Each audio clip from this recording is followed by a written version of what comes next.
missing grandkids comes at our age right now. That's a big one. That probably was one, and also I think just it seems to us that mission work is always a process of hellos and goodbyes. The hellos are fun and exciting. The goodbyes can be kind of hard because you're leaving your home, and then when you get enculturated into an area, eventually you have to say goodbye to them, either for short term or long term.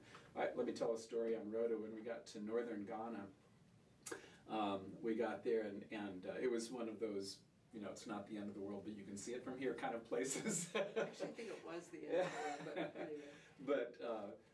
But she had a hard time. Can I say that? Oh yeah. Yeah, she actually cried when we landed, and when we were 3 years later when we left, she cried again because she had to say goodbye to people that she became very fond of and close to. The people in the village where we lived and worked. She had done some teaching with the women and things like that. So it's a very relational experience, and I think you bring that home with you too, and live more relationally in America. It becomes a priority. And you pick up some of the negatives too, like I was always late for meetings when I came back to America because I became more African in terms of event orientation rather than time orientation. So there's an adjustment on both sides. Yeah.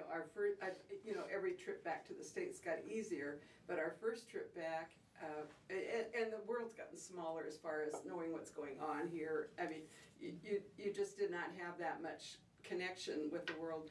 But our first trip back, I just left a cart in the middle of the grocery store and went to the car and cried because there were so many choices. And the one that got me is I saw Diet Cherry 7-Up, and I thought, nobody needs that.